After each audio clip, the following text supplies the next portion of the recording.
Assalamualaikum warahmatullahi wabarakatuh. Alhamdulillahi rabbil alamin, wa bihi nasta'inu ala umurid dunya waddin, wa ala alihi wa sahbihi ajma'in. Amma ba'du. Saudaraku seiman dan seakidah, pada video kali ini saya ingin mengajak saudara-saudara untuk merenungkan satu ayat Allah Subhanahu wa Ta'ala. Allah Subhanahu wa Ta'ala berkata, "Wa idh qala rabbuka lil malaikati inni ja'ilun fil ardi khalifah.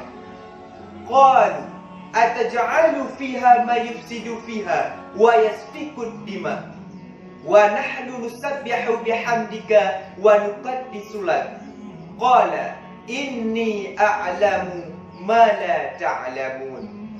Ketika Allah menciptakan bumi ini, Allah Subhanahu wa Ta'ala membuat pengumuman kepada para malaikat.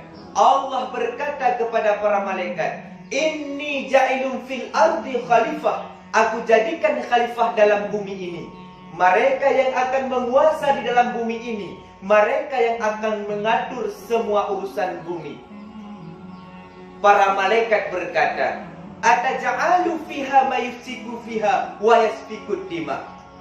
Ya Allah, untuk apa Engkau menjadikan khalifah dalam bumi ini? Khalifah yang akan membuat kerusakan dalam bumi ini, khalifah yang akan membuat pertumpahan darah di dalam bumi ini. Nahnu nusabbihu bihamdika wa nuqaddisu lak. Kami ya Allah yang selalu beribadah kepadamu. Kami ya Allah yang selalu bertasbih memujimu ya Allah. Kami yang selalu bersih, kata para malaikat. Qala inni a'lamu ma la ta'lamun. Kemudian Allah berkata, aku lebih mengetahui apa-apa yang tidak kamu ketahui. Manusia sebagai khalifah di dalam bumi ini mengatur, mengurus semua isi bumi. Manusia juga tempat salah dan lupa. Maka Allah memperingatkan di dalam Al-Quran yang bahwa kerusakan yang terjadi di bumi ini merupakan ulah perbuatan manusia.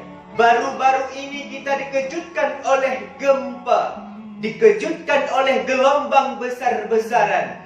Terjadi kerusakan di sana sini. Ini merupakan ulah perbuatan manusia. Zaharal fasadu fil barri wal bahri bima kasabat aydin nas. Telah terjadi kerusakan di darat dan di laut disebabkan ulah perbuatan manusia. Liyudhiqahum ba'dalladzi 'amilu la'allahum yarji'un.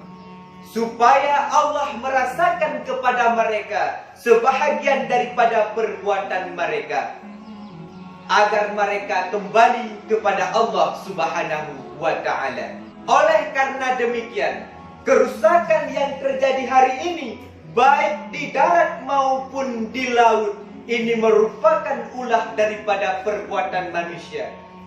Karena maksiat yang kita perbuat, karena dosa yang kita perbuat, maka Allah akan merasakan kepada mereka sebahagian daripada hasil perbuatan mereka. Mari kita renungkan betapa banyak telah terjadi kerusakan baik di darat maupun di lautan. Kembali kepada Allah Subhanahu wa Ta'ala. Kembali kepada jalan Allah Subhanahu wa Ta'ala sebelum Allah murka. Saudaraku seiman dan seakidah, inilah video kita kali ini. Mudah-mudahan bermanfaat. Billahi taufik wal hidayah. Assalamualaikum warahmatullahi wabarakatuh.